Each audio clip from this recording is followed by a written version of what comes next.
možeš razvaliti, jel? Paći. Paći.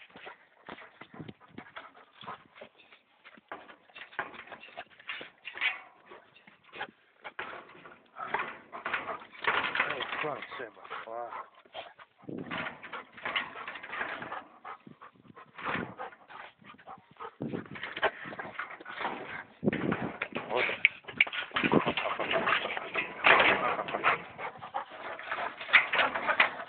Na glavu ćeš otkinuti budala.